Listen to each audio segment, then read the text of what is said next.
Mateo capítulo 15.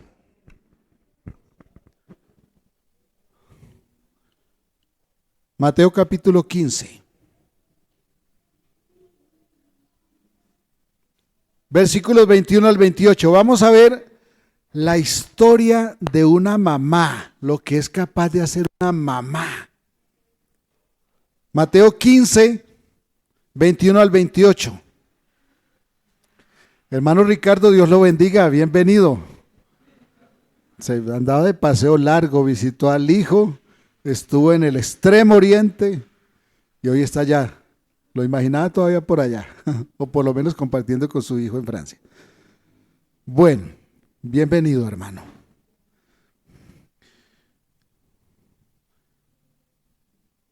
Mateo 15, 21 al 28. Saliendo Jesús de allí, se fue a la región de Tiro y de Sidón. Y aquí una mujer cananea que había salido de aquella región clamaba diciéndole: Señor, Hijo de David, ten misericordia de mí. Mi hija es gravemente atormentada por un demonio. Pero Jesús no le respondió palabra. Entonces, acercándose sus discípulos, le rogaron diciendo: Despídela, pues da voces tras nosotros. Él respondiendo dijo: No soy enviado sino a las ovejas perdidas de la casa de Israel. Entonces ella vino y se postró ante él diciendo: Señor, socórreme. Respondiendo él dijo: No está bien tomar el pan de los hijos y echarlo a los perrillos. Y ella dijo: Sí, Señor, pero aún los perrillos comen de las migajas que caen de la mesa de sus amos. Entonces respondiendo Jesús dijo: Oh mujer, grande es tu fe, hágase contigo como quieres. Y su hija fue sanada. ¿Desde cuándo? Desde aquella hora. Vamos a dividir este texto en 2 domingos para no tenerlos aquí hasta muy tarde y se puedan ir a celebrar, porque vamos a ver algunos detalles. Me gusta mucho observar detalles. Y esta primera parte acerca de la fe de esta mujer la vamos a llamar una madre abnegada y muy valiente. Ya vamos a ver por qué es valiente. Señor, gracias por tu palabra, gracias por ser fiel y sostenernos. Gracias por estas mamás. Señor, valientes ellas, abnegadas. Rogamos para todos nosotros más fe, más entrega, más disposición, para que al oír tu palabra la pongamos por obra. En el nombre de Jesús. Amén. Hoy el mundo celebra ese misterio hermoso de la maternidad. Y es un misterio, ¿no? A uno le parece tan normal, pero no es tan normal. Es de los misterios más complejos y más completos que existen en el mundo. Tal vez lo único más grande, o sí, lo único más grande que puede haber que esto es la salvación. Porque la salvación visto a la luz de la verdad sería imposible. Pero a la luz de la justicia de Dios y del plan de Dios fue posible. En segundo lugar, tal vez tenemos esto del engendrar y el concebir. Y es que cuando una verdadera mamá concibe, y permítame hago la salvedad, verdadera mamá, porque me parece que hoy se está falseando mucho la maternidad. Cuando una verdadera mamá concibe, su corazón nunca más vuelve a latir solo para ella. Y yo creo que las mamás que están aquí me van a decir: oiga, no me he dado cuenta, pero sí es verdad. No es sino que la mamá conciba, una verdadera mamá, y nunca más su corazón estará. Es más, parece que el corazón se acelera un poquito más, o un pocote más a veces. ¿Por qué? Porque ya no late para sí solo. No late para ella sola. Late para alguien más, y a veces para media docena más, y a veces hasta para una docena más. Porque Dios le dotó de un corazón sensible para vivir sin ninguna reserva para sus hijos. Si uno tuviera su oído pegado en una sala de cirugía y el médico dijera: no hay alternativa. O la salvo a ella o salvo al bebé. ¿Qué creen que contesta el esposo? El esposo dice, sálvela a ella. ¿Y qué creen que contesta ella? Salve al bebé. No es que el esposo sea malo, es que Dios dotó a la mamá con un corazón así. Así que mamá, no se sienta arrinconada por ser tan sensible. Siéntase bendecida, porque esa sensibilidad se la dio Dios a propósito, para cumplir en usted la maternidad. No hay mayor dedicación que el de una madre por sus hijos. Y una buena mamá sabe que aunque le dedique toda su vida, sus trasnochos, sus ojeras, que no las alcanza tantas veces a tapar con maquillaje, aunque le dedique todo eso a sus hijos, una buena mamá sabe que sus hijos un día se van. Y los debe dejar ir de su vida, los debe dejar ir a hacer su vida. Si la mamá no deja ir a sus hijos para que hagan su vida, tampoco es buena mamá. Así que esa mamá que le dice a sus hijos, usted conoció primero mamá que mujer, que esposa, está obrando diabólicamente. Es satánico hablar así. Y no estoy aquí juzgando. Estoy diciendo, si alguien ha tenido esa costumbre, bájele. ¿Por qué? Porque Dios diseñó algo perfecto y las cosas siguen su curso. Una buena mamá sabe cómo cuidar a sus hijos. Hermanos, a los papás nos dejan a cuidar los hijos y nos volvemos locos. Y no nos juzguen. Es que no fuimos diseñados para eso. Fuimos diseñados para batirnos en la calle para traer el sustento que a muchos hombres hoy les está quedando grande. Claro, la Biblia dice que la mujer no se gana el pan de balde. ¿Pero de quién es la responsabilidad? Del varón. Así que varoncitos, o se amarran los pantalones o serán esposos fracasados. Porque si hay algo que decepciona a una mujer es que su hombre no se amarre los pantalones. Porque la mujer por naturaleza necesita seguridad. ¿Quieren saber un poquito más de esto? Acérquese conmigo a los consejos prematrimoniales y verá que hablamos de eso un poquito ampliamente y a veces sin tapujos. ¿Para qué? Para que cuando se enfrenten a la situación puedan decir, esto ya me lo habían dicho, caramba, esto lo puedo capotear así. Sí, la mamá se queja. No conozco la primera mamá que no se queje. Y se queja más de la cuenta.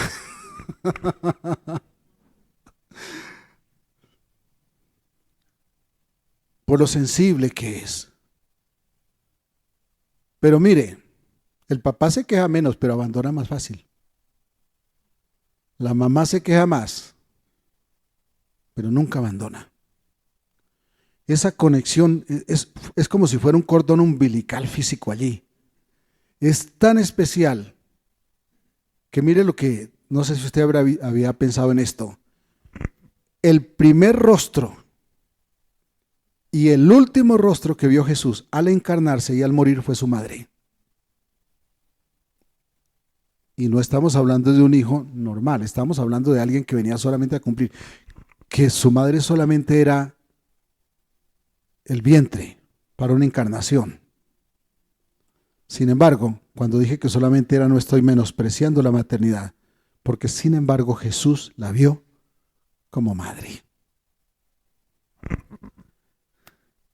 Cuando María, la madre de Jesús, visitó a Elizabeth, su prima, la mamá de Juan el Bautista, ella empezó a cantar. Y era un canto profético. Y en su canto, ella expresó cómo Dios baja de su pedestal a los que se creen poderosos y cómo Dios exalta a los humildes. Bueno, estoy resumiendo el contenido de toda esta alabanza, ¿no? Eso más o menos es lo que contiene el canto de María cuando visita a su prima y las dos comienzan a cantar de gozo. Porque cuando María fue a visitar a Elizabeth, ya Elizabeth estaba embarazada, María no. o por lo menos no se daba fe de que estuviera ya embarazada María, y la criatura de Elizabeth, que era un poquito mayor, saltó en el vientre. Es decir, el Juan, el que conocemos como el Bautista. Y ella dijo, ¿cómo se me concede a mí que la madre de mi Señor me visite? Eran parientes. Ah, pues decirle, hola prima. No. Ella puso en su lugar al Salvador, pero también a quien lo llevaba en su vientre o a quien lo iba a llevar en su vientre. Si nosotros leemos los evangelios, podemos encontrar muchos espacios en los evangelios donde Jesús dignifica a la mujer. ¿Y por qué me enfoco en esto? Porque vamos a descubrir dónde se quedó enredada la dignidad de la mujer, y que hoy la mujer, tristemente, no las culpo a ustedes, pero es una tendencia mundial, están buscando redignificarse de la forma totalmente equivocada. Y lo digo resumiéndolo muy duro. Hoy el movimiento feminista está buscando equiparar a la mujer al varón en lo peor que tenemos. Y no me hagan ahondar más porque termino ofendiéndome y ofendiéndolos. Jesús, entre sus colaboradores más cercanos, tuvo un buen grupo de mujeres, y algunas de ellas incluso no venían de las mejores familias. Venían de condiciones de repudio. Venían de situaciones complicadas, por ejemplo, prostitutas. Luego que fueron regeneradas, se convirtieron en colaboradoras. Sin condición, incondicionales con el Señor. Algunas que eran pudientes apoyaron al Señor con dinero, apoyaron su ministerio con dinero. Otras le proveían techo y alimento cuando iba andando de ciudad en ciudad, de pueblo en pueblo. Algunas alimento, otras techo, donde dormir. Y Jesús mismo dejó instrucciones específicas para que la fe de algunas de ellas se incluyera en los evangelios. No todas. La Biblia dice que si se registraran todos los hechos de Jesús, no cabrían los libros en el mundo. Pero dijo Jesús, me hacen el favor y esto me lo escriben. O sea, tómense el espacio de contar estas cosas. En este pasaje que leímos, el título que ustedes ven allá dice la fe de la mujer cananea. En los otros evangelios dice mujer sirofenicia. Y esta historia nos cuenta cómo ella batalló con su fe para conseguir misericordia de Jesús. ¿Y por qué batalló? Porque no era judía, era sirofenicia, era cananea, era de la región de Tiro y de Sidón, dos ciudades que estaban allí enclaustradas en la costa frente a Israel, pero que no eran ciudades paganas. Y en la ley ella no tenía ningún derecho. Y vamos a ver luego que va a ser peor de lo que nos imaginamos. Cuando Jesús pasaba por estas dos ciudades, que no fue casualidad, Él lo hizo a propósito, tenía que dejarnos esta enseñanza. Entonces se encontró con esta mujer, cómo ella batalló para conseguir misericordia. Y este cuadro que nos presenta aquí la Biblia, en este texto que leímos, nos enseña que Dios no hace diferencia entre judío y gentil, ni entre hombre y mujer. Su compasión va a toda nación y alcanza a hombres y mujeres con la misma gracia. Muy a menudo cuando atiendo parejas en conflicto, la mujer que es más expresiva, más explosiva, dice es que mi desgracia es tal cosa. No ha caído en desgracia, Él les alcanza con la misma gracia. Vamos a explicar un poco eso más adelante. Es que la diferenciación de roles que Dios creó entre géneros se degeneró desde la caída. ¿Por qué? ¿Por causa de qué? Del pecado de los varones, ¿qué dicen las damas? Sí, pero también por el pecado de las mujeres. Porque el hombre pecó de no ser cabeza y la mujer pecó de rebelde. Y Dios, en un acto de castigo, sujetó a la mujer al machismo del varón. Eso está escrito en Génesis. No voy a hablar de eso porque de pronto me echan piedra esta mañana. No se justifica las cosas que salen del pecado. El machismo sale del pecado. Pero rebelarse de la forma como lo hace el feminismo hoy es afrenta a Dios. El machismo, me han escuchado decirlo muchas veces, se mata con la santidad. Pero no nos hagamos ilusiones. El hombre por naturaleza es machista. Por naturaleza, por su naturaleza pecaminosa. Es machista. El hombre que no es machista, la mujer lo tiene que mantener. Y si hay algo triste, una mujer que necesita naturalmente sentirse protegida, tenga que sentir además que tiene que mantener a su marido. No me meto con las profesiones porque a veces hablo más de la cuenta. Esa diferenciación de roles se había vuelto una carga y no una bendición. El diseño de Dios hace que los roles de hombre y mujer sean bendición. Pero el pecado lo convirtió en maldición.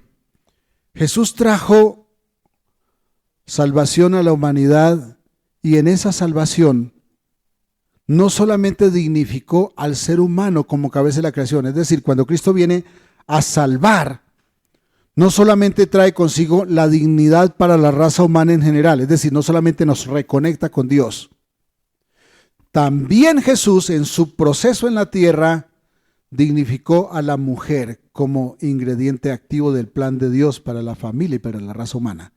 ¿Por qué? Porque es que el hombre y la mujer, los dos habían perdido su conexión con Dios, habían perdido su dignidad por el pecado, pero el hombre, como regularmente tenemos más músculo y más fuerza, habíamos sujetado a la mujer bajo un estado de indignidad, no solamente por el pecado, sino además por nuestro machismo. Y eso, Cristo vino a restaurarlo, a rescatarlo, para redignificar a la mujer. Pero mamás, ser mamá no es una cruz, es un privilegio. Por eso dije, después de la redención, tal vez el misterio más grande que existe en el universo es la concepción, el engendramiento, la maternidad. Así que nuestro homenaje a las mamás hoy se va a enfocar en el encuentro que tuvo el Señor con una mujer extranjera, menospreciada, cananea, cuya fe inquebrantable le valió un espacio en la historia del Evangelio, porque hoy estamos leyendo la historia de ella aquí, porque el Señor dijo que se escriba esto. Primer aspecto que vamos a ver hoy, y es el tema de hoy, porque ya dije que en el otro vamos a hacer la segunda parte, es una madre muy valiente. Saliendo Jesús de allí, se fue a la región de Tiro y de Sidón, y aquí una mujer cananea que había salido de aquella región clamaba diciéndole: Señor, hijo de David, ten misericordia de mí. Mi hija es gravemente atormentada por un demonio. Pero Jesús no le respondió palabra. La primera parte del versículo 23. Una mujer de un pueblo maldito. ¿Cuándo fue maldito este pueblo? Cananeos, ¿a qué le suena? Noé dijo cuando supo que su hijo Cam lo había visto desnudo, dijo: maldito sea Canaán, hijo de Cam. Los estaba sentenciando. Algún día les voy a hablar de eso, cómo la historia del mundo está marcada por dos bendiciones y una maldición. Es un tema muy bonito, pero a veces no da el tiempo para tanto.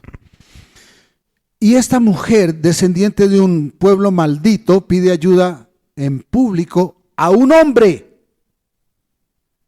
Y ahora vamos a explicar por qué. Un hombre que además era oído por millares de gente, es decir, un hombre importante. Ese era Jesús, ¿no? Y además un rabino. Esto no se permitía en aquel tiempo, hermanos. Un rabino no le dirigía la palabra a una mujer en público, ni siquiera a su esposa. ¿Eso está ordenado en la Biblia? No. Eso era cultura machista. Sacada de un castigo que Dios ideó, sí, pero que al hombre le encanta llevar sus pecados al sumo, a la máxima cúspide. Bueno, las damas también. Esto no se permitía, hermanos. El rabino no le dirigía la palabra a una mujer en público, ni siquiera a su esposa. Y uno podía pensar, tal vez por eso Jesús no le respondió a ella, porque era un rabino. Bueno, socialmente podría ser así, pero Jesús tenía algo entre el tintero para enseñar. Las mujeres eran relegadas a la parte de atrás en las reuniones. ¿Se acuerdan cuando Pablo le dijo, si una mujer quiere preguntar algo, que pregunte en la casa a su marido? ¿Habían escuchado ese texto? ¿No? Yo sí. Por ahí dice la Biblia, si una mujer quiere aprender, pregúntele a su marido en la casa. Entonces, ¿es que la mujer no puede decir amén en el culto? No, ¿sabe qué es lo que pasaba? Que los varones se sentaban aquí y las mujeres las hacían sentar allá detrás de la pared. Entonces, si una mujer quería preguntar, y usted siempre que va a una conferencia, siempre quien más pregunta son las mujeres. Allá no escuchaban porque no teníamos esto. Entonces, ¿qué pasaba? Que si ellas preguntaban, se pervertía la enseñanza. Entonces Pablo le dice, mire, yo sé que allá no escuchan. Yo sé que los varones aquí están escuchando, las damas no. Pero por favor, no interrumpan el mensaje. Pregunten en su casa lo que no alcanzaron a escuchar. ¿Me hago entender? Era una cosa de orden. No era una cosa de discriminación. Era una cosa de orden. ¿Por qué? Porque la discriminación decía, siéntense atrás. Cuando yo era pequeño no veíamos esto. Las damas se sentaban aquí y los varones se sentaban aquí. Y no se dirigía la palabra ni siquiera a los esposos en el culto. Estoy hablando en serio y no estoy tan viejo. Apenas le doblo la edad a Patricia. Nada más. Las mujeres relegadas a la parte de atrás. Por eso Pablo hizo esta, para no interrumpir el mensaje. Pero miren lo que hizo esta mujer. Una mujer cananea, extranjera y además casada, porque tenía hijos. Le habló en público a un hombre y a un rabino. Eso le podría costar la vida a manos, ¿sabe de quiénes? De los religiosos. La religión más grande que cosas si eran fanáticos, los fariseos. Eso le podía costar la vida.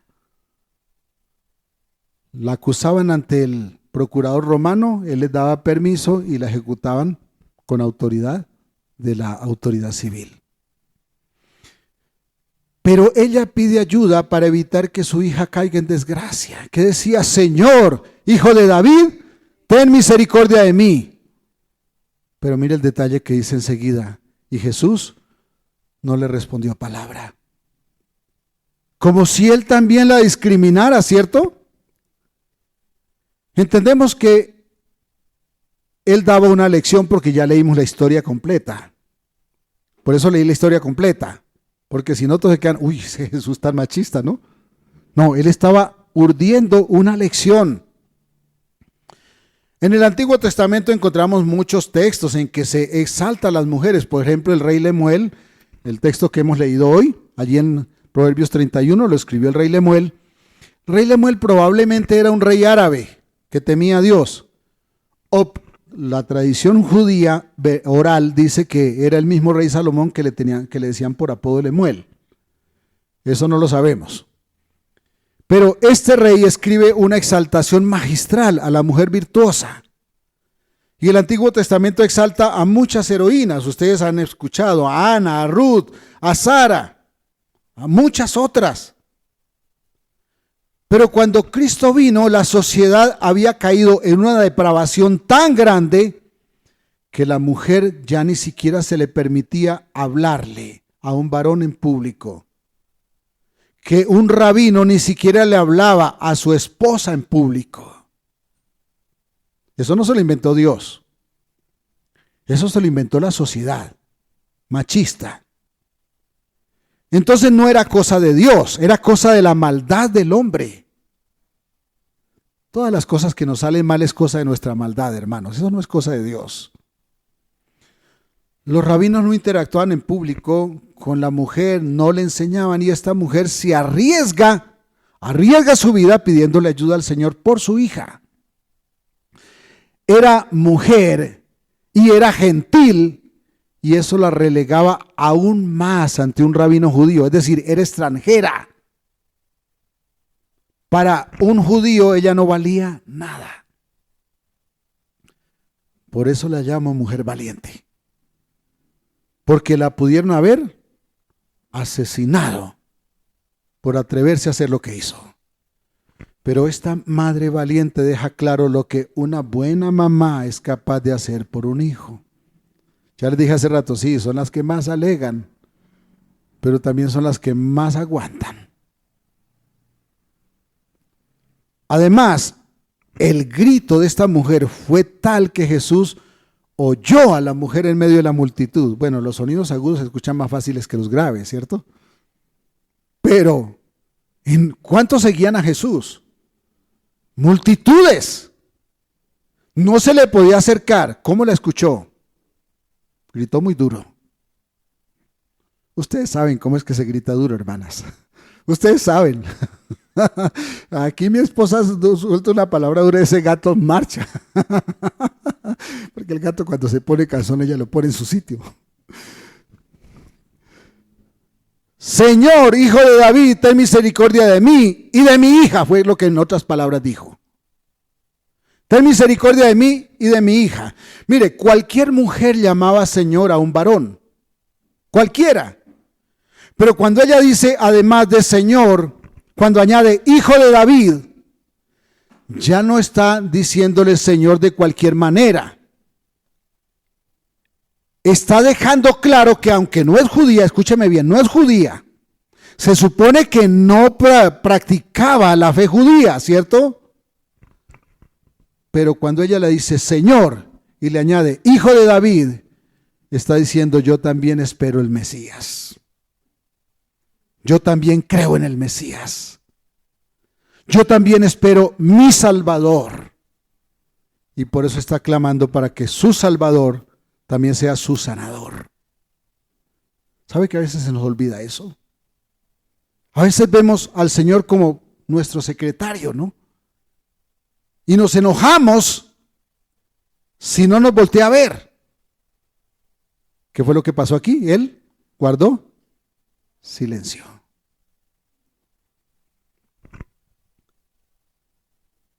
Ella vio a Jesús como Salvador, como Mesías, como restaurador de la fe para su pueblo. Decir Señor, hijo de David, no está sugiriendo solo respeto. Ella lo reconoce como el Mesías, como el ungido, como el Salvador de Israel. Y clama misericordia por ella y para su hija, que eran gentiles, por cierto, las dos. Arriesgó su vida. ¿Y sabe por qué lo hizo? Primero porque tenía fe, pero segundo por amor de su hija. Sabía que era un problema de demonios. ¿Qué le dijo? Mi hija es gravemente atormentada por un demonio. Y entonces ella supo que solo el Redentor podía liberar a su hija. Que solo por una intervención de Dios su hija podía salvarse. Así que apostó su vida, gritó y fue oída. Los que somos padres sabemos lo difícil que es ver un hijo o una hija caído. Y si quieren saber la verdad, ese soy yo. Muchas veces guardo silencio. Hablo más de la cuenta, pero cuando se trata de lo que me duele, guardo silencio. Las dificultades de mis hijos me duelen mucho y no es fácil para mí ocultarlo.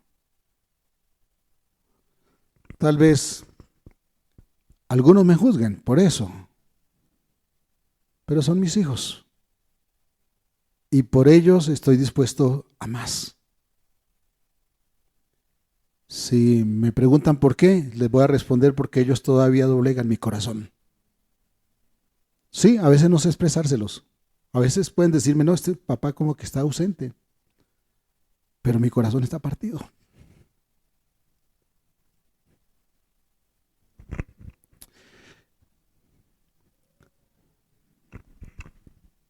El dolor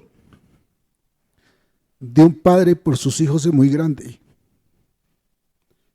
Miren, a mí me duele el dolor de mi esposa y me duele mucho. Pero yo a veces pienso, ella me tiene a mí. Yo estoy ahí. Pero a veces me pongo a pensar, ¿qué siente un hijo o una hija cuando sufre y yo no estoy ahí?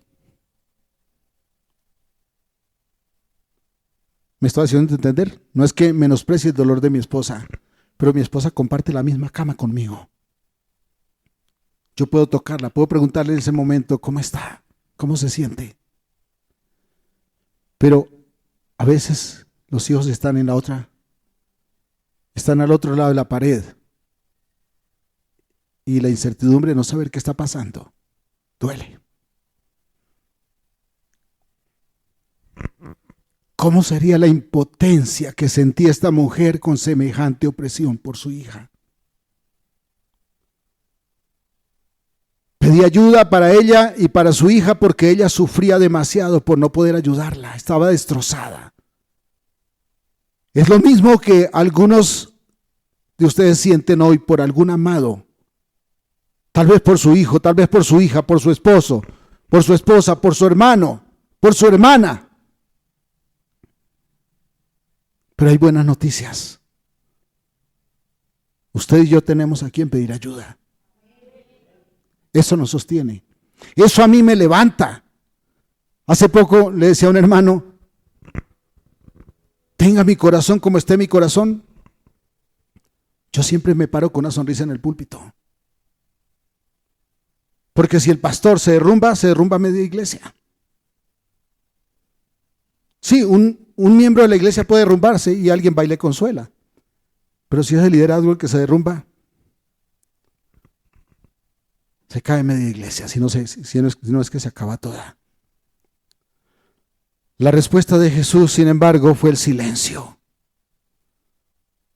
Tal vez es lo mismo que usted siente hoy, que clama y siente que Él no responde. ¿Por qué Jesús no responde? No se desanime, hermano, no se desanime. Es que la historia no ha terminado. Es que Él está obrando justamente en ese silencio. Adelante vamos a ver que Él está usando este episodio para formar la fe de los suyos, dejando el ejemplo de una mujer extranjera despreciada, pero valiente como pocos. Jesús necesita formar la fe de quienes llevarán las buenas nuevas a las naciones. Por eso quiero decirle, ¿usted se siente hoy que usted le habla a Dios y Él no le responde? Déjeme decirle, quizás Dios está formando su fe. Porque Él no va a depositar en cualquiera manos semejante tesoro. No porque necesite que seamos diositos, no. Sino porque necesita que aprendamos a desarrollar la fe para que no tiremos la toalla cuando se nos da la batalla. Usted que está luchando por su hijo, por su hija, por su esposo, por su esposa, no se desanime. No decaiga su ánimo. Si no fuera de esta forma, no somos aptos para llevar semejante legado. Los confronta sobre dónde tienen puesto su corazón. Sus discípulos sabían Biblia, buenos religiosos, pero su fe no estaba formada. A veces tenemos la mente llena de prejuicios, tal vez ellos la tenían llena de prejuicios, o tal vez no, la tenía llena de prejuicios. Es que es extranjera. ¿Recuerdan que le decía más adelante a él? Despídela. Ya está molestando más de la cuenta. Mándala a callar. Por eso les decía hace rato, cuando mi esposa habla duro, ese gato marcha firme. Eso esperaban los discípulos. Pero él guardó silencio con ellos y guardó silencio con ella. Piensan que algunos no merecen al Señor y por eso los juzgan. Es triste cuando un cristiano se está burlando de alguien a quien menosprecia. A veces tenemos esa fea costumbre, burlarnos de los demás por su condición. Lo que tenemos que reconocer es que necesitan al Señor. Si hay alguien que está distorsionado en su vida, necesites al Señor. Miren, esta mujer era de una raza maldita. Era la más menospreciada. Pero el Señor la recibió. Eso va a ser tema de más adelante, ¿no? ¿Sabe qué les va el Señor a enseñar a sus discípulos en este episodio? Les va a enseñar a amar a quienes ellos no quieren amar. Tal vez hoy el Señor le está enseñando a amar a quien usted no quiere amar. ¿Le ha pasado? ¿Cierto que nos pasa? ¿Sabe qué es lo hermoso cuando uno traspasa una situación difícil con alguien que ama? Que el amor ya se vuelve un amor a prueba de dificultades, a prueba de defectos. Mire, yo he pasado dificultades con mi esposa. Y ya es muy difícil que nos separen. Porque es un amor a prueba de defectos. Eso es lo hermoso de traspasar las dificultades. El mundo hoy está sumido en un desastre por su ceguera espiritual. Y nosotros salimos a juzgarlos. Salimos a juzgarlos porque, ay, es que esos son los pobrecitos perdidos. No, hermanos. Salimos a tender la mano, es nuestro deber. El espíritu de religiosidad ciega el amor del creyente por los perdidos. Debemos saber eso. El Señor quiere enseñarnos a amar a los que nos cuesta amar. El Jesús que guarda silencio no parece el misericordioso y amoroso que está ahí siempre. Parece ausente, pero Él está enseñando algo. Además de estar enseñando algo a los futuros embajadores del Evangelio, también Jesús está probando la fe de esta mujer. Tal vez hoy Jesús está probando su fe, mi fe. Tenemos luchas. Ahora Él está junto a mí, junto a usted. Está cerca de su necesidad. Está enseñando algo, está formando nuestra fe. Y alguien puede juzgar, ¿cómo va Dios a probar la fe de alguien que ya tiene semejante prueba? Hay un dicho por ahí que dice que la prueba más exigente se le encomienda a los mejores atletas, y eso en cierta forma, eso es verdad. Al atleta se le exige acorde a su capacidad. A quien más se le entrega, más se le exige. Si se nos confía más, se nos exige más. Pero debemos saber que del tamaño de la prueba también será el tamaño del galardón. ¿Me hago entender? Jesús probó hasta lo sumo a esta mujer, pero luego le dio un lugar privilegiado en la historia del Evangelio. Aquí estamos contando la historia. Tenga por cierto, hermano, hermana, que Él hará lo mismo con usted. Hará lo mismo conmigo si nos mantenemos fieles en la prueba. Mantenerse fiel en la prueba es muy difícil, ¿no? Somos reactivos. Aquí somos extranjeros y se nos trata como extranjeros. No somos del mundo, somos un problema para el mundo. Yo quiero decirle a las mamás esta mañana, usted que ha llorado, que ha orado tanto y no ve una respuesta, siente que Dios está guardando silencio, esta historia es para usted. Yo no puedo decirle por qué pasa lo que ahora le está pasando, no, pero sí puedo asegurarle que Dios va a honrar su fe si usted espera y no tardará. ¿Cuál es su dificultad? ¿Cuál es su dificultad? Esta mañana le estaba tomando el pelo a mi hermano Alberto porque la esposa viajó. Y yo le dije, ¿lo castigaron, hermano?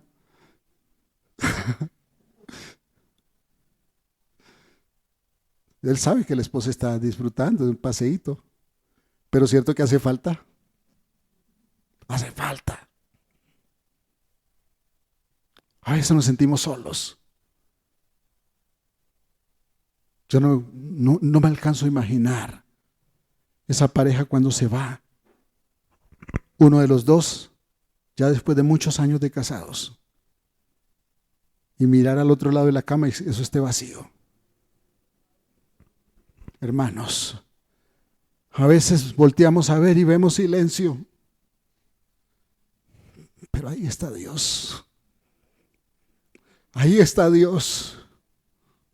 Él quiere que aprendamos a amar a esos que tanto nos cuesta. Yo no quiero juzgar a nadie. A mí también a veces se me acaba la paciencia. Pero Él está tal vez en el silencio formando nuestro carácter.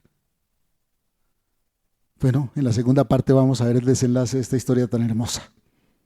A mí me golpeó aquí cuando la estuve preparando. Hermanos, Dios los bendiga. Un abrazo.